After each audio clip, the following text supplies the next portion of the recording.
Ibnu Abbas nerangkeun eusina Qur'an kabeh eusina teh salapan bagian.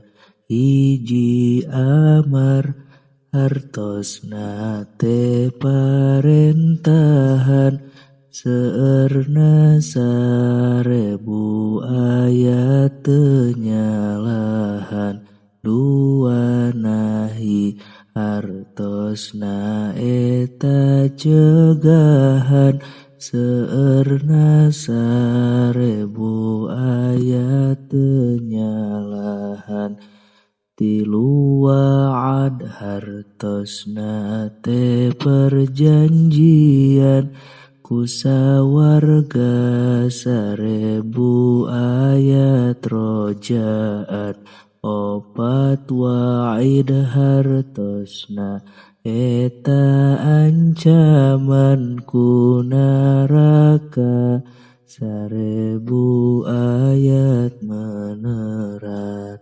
Lima ikhbar hartosna ngalalakonkeun nu baheula 1000 ayat apalkeun.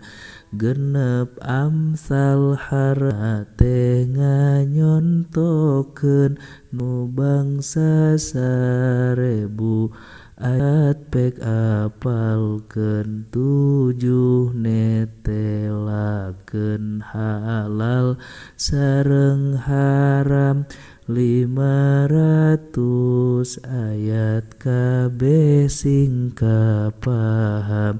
Dalapanana seh mansyukh nu seueurna 100 ayat sing apal sadayana. Salapana zikir tahmid jeung istighfar, 60 genep ayat sing katalar. 6.000 600 ayat 60